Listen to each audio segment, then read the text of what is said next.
Yep. Good morning, everyone. Hope everyone's doing well. Hopefully not too much walking under the influence.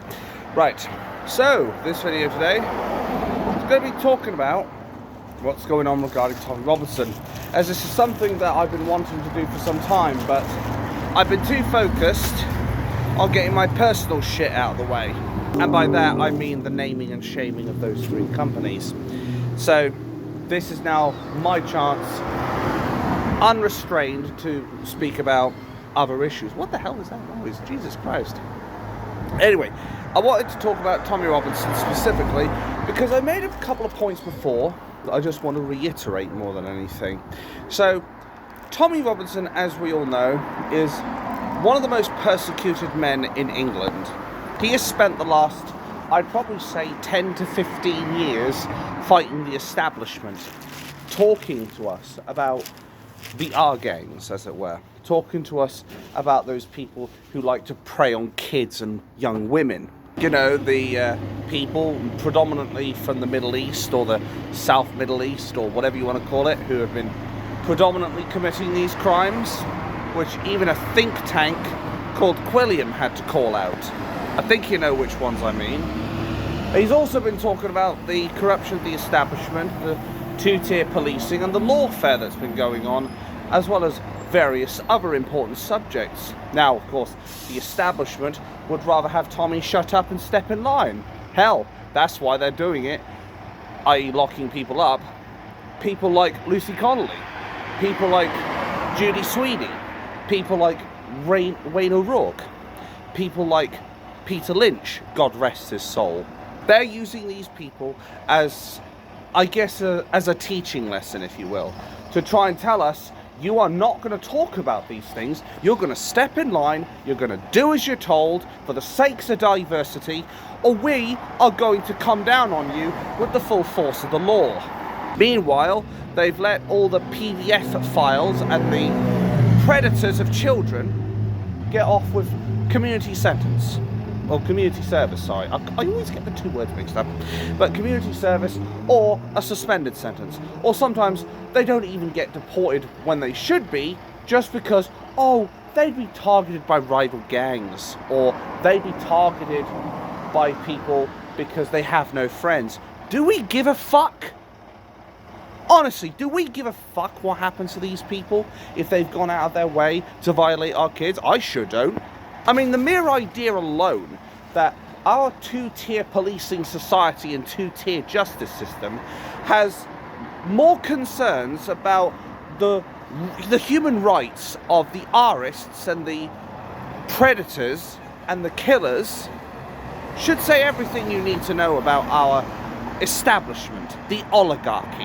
And then with Tommy Robinson in this new recent escapade, if you will, now they're trying to charge him for harassment with fear of violence, basically. And I'll tell you why specifically they've gone for fear of violence. And no, it's not because of his criminal record, because I know the lefty NPCs are going to bring that up. But the real reason they're doing this is, as I've mentioned before, because I did look up what happens in regards to harassment. The time limit, as it were, for filing a harassment charge on someone. And it is categorically said that if it is a simple case of criminal harassment, then the time limit is 6 months. And these people in the Daily Fail decided to report it after 10 months. Bear this in mind. Fear of violence, however, when it's harassment with the fear of violence, there is no time limit on that. So they could basically have this fear 10 years ago and then bring charges to Tommy, whether it be for malicious reasons or not. Now, while I can't say whether or not Tommy Robinson is guilty, because I don't know if they've put the contempt of court or what have you on, what I can say, based on this alone, is that the only reason they're able to pursue this case is because they've put the fear of violence in there. When all Tommy Robinson has said is, How would you like it if I turn up to your house and ask you questions? Whereas if they try to do this on a simple case of criminal harassment, this case could have easily been dismissed, just like that, because the time limit had already expired. But of course the mainstream media won't tell you this. You know the drill, folks, because say it with me. It doesn't suit the narrative. That's the real reason why they're pursuing this under fear of violence. Because without that little bit of context, this case is as good as dead. It's as simple as that. It's common sense, and you don't even need to be a legal expert to know that. I'm not even a fucking legal expert. I just took a look at the details of time barred. So 6 months, 10 months they reported it, case would have been thrown out. It is that fear of violence, I can't stress that enough, that is causing this to even be remotely considered. Now here's where I really also start to have a little bit of beef. And no, I'm not talking about the beef I had last night. Anyway, I'm talking about, why is this happening at the Old Bailey in 2026? Why is it taking this long for a case of criminal harassment with fear of violence? I mean, they had no problem with locking up people politically with malicious intent when they were voicing their concerns or frustrations over Southport, or their frustrations over the foreign nationals that are coming over here that have either no legal or human right to be here, that have come over here to commit crimes, or have committed crimes and have not been deported.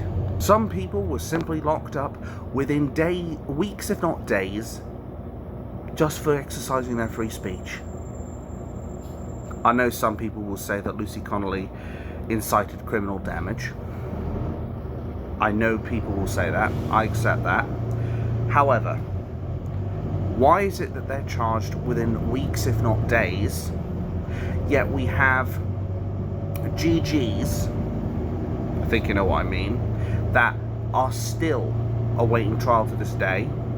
Some of these people were given the opportunity, the Leeds Crown Court in particular in 2018 or 19, whenever it was, which Tommy Robinson was trying to cover. They waited so long for sentencing, one of them was able to flee back to Pakistan. Make of that what you will. But here's the thing. Now all of a sudden they're saying, oh, we've got a backlog of people, we've got all this stuff going on, and it's going to take us a year to sort out. No, I don't believe that for a fraction of a fucking second. I believe what's really going on is they're stalling for time. Think about it. With Tommy Robinson on this potential charge, whether he's guilty or not, they basically have him at a whim. They could forward his date at any time, just to be a massive inconvenience for him. They could constantly remind him that he is on bail. They can put restrictions on him to make sure he doesn't talk about things, or even go as far as to put a court injunction on to prevent us from talking about it. Why do they need a year for criminal harassment when they were more than content to send people like Lucy Connolly or Peter Lynch, God rest their souls, or his soul rather, Rain O'Rourke or Julie Sweeney, to prison within weeks if not days? Ask the questions, because something is very fishy here. But I would like to remind people as well, the Old Bailey, last time I checked, is supposed to be one of the highest courts in the land. That's basically there for all of the hardest of criminals, the most malicious, prolific criminals, like mass murderers, mass arrests, terrorists. And yet, we got Tommy going up there for a fucking harassment charge. Do you know of one person that has had to go up to the Old Bailey to answer for harassment? Maybe it's because I haven't had enough research into it, but I don't know of anyone else that has had this kind of issue come up where they had to go to the Old Bailey on a harassment charge. Maybe there are people, I don't know. But what I do know is it seems a little bit beneath the court, if you ask me, to want to send him over to the Old Bailey for a simple harassment charge, even if they have tagged alongside it the fear of violence. Even though Tommy Robinson, I can say this much from all the content I've seen, he merely had only said, how would you like it if I turned up to your house and started asking you questions? Remember, the Daily Fail have done this before with James Fielding, who ended up harassing Tommy Robinson in Tenerife when he was trying to have a private family holiday with his family and kids. They have violated his human rights under Article 8 of the Human Rights Act, the right to a family and private life. But that's something, of course, the mainstream media are not going to want to tell you. It's all just so pathetic. So they're perfectly okay with harassing Tommy Robinson, doxing his family, doxing his kids, violating their human rights, even though Mrs. Lennon, or what was Mrs. Lennon, was actively against his politics, and his children should have nothing to do with his politics. But they've been forced into it because of what the two-tier policing and justice society have been up to. That's the thing. If Tommy had his way, he'd probably keep his children far away from that shit. But the amount of times they have persecuted him in front of his kids, in front of his ex-wife, you can't really blame him for being a little bit pissed off that his family are being harassed unnecessarily, unjustifiably, by lamestream media shills who have as much integrity as a straw I-beam. Thank you. I mean, at this point, that would be like telling me that I'm gorgeous and slim. Who said fat boy fat? Shut up, you. I'm not that big. But that's beside the point. The thing is, you can't expect people to take this reasonably, whether it be Tommy Robinson or any other Indigenous member of the public. You can't expect people to take kindly to their family being harassed when they have nothing to do with their politics. I highly doubt that Tommy Robinson will have someone like me back up on stage again, though it would be nice, because I've been looking at the 13th of September, I believe it was, although you'll have to correct me if I've got the date wrong. But I have been looking at that date and I've been thinking tentatively about attending it. Obviously it's not confirmed yet because it's just tentative, but we'll see what happens. But it is all rather pathetic coming from the lamestream media. It really is pathetic when you think about it, because do you know what happened with James Fielding when Tommy Robinson decided to start filming him? James Fielding couldn't get away from him fast enough. And of course the lefty NPCs and the left-wing media decided to say that he was attacking this man, as in verbally, of course. They all tried to say, oh, he's harassing a poor innocent journalist. No, he's not innocent at all. That's the way to look at it. And the same applies to these two journalists that went out of their way to harass his family again. These two seem to think that it's perfectly okay to harass Tommy Robinson's family because of who he is, rather than what he's done. To dox his ex-wife, to dox his children. These guys are the cowards that would hide behind a child as a human shield. Just like they're currently hiding now behind their mainstream media and their crooked two-tier police to protect themselves from accountability or from taking responsibility. In fact, you know what it reminds me of? It reminds me of a school bully. Oh, they're all more than willing to go and harass the weaker kids, beat them up and take their lunch money. Oh, but when someone else does it to them, Miss, he's bullying me. That's basically what it is. They think it's perfectly okay to bully and harass Tommy Robinson's fucking family, but they don't believe that they should be bullied themselves. And even if, let's say for the sakes of argument that Tommy is guilty. Let's say for the sakes of argument that he ends up getting charged and then end up found guilty. What does that then say about the mainstream media?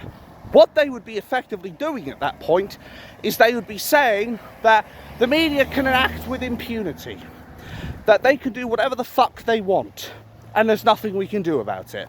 And when I've seen Lord Justices and the highest judges in the land also be as crooked as Mr. Burns, it makes you wonder what the hell is going on in our justice system.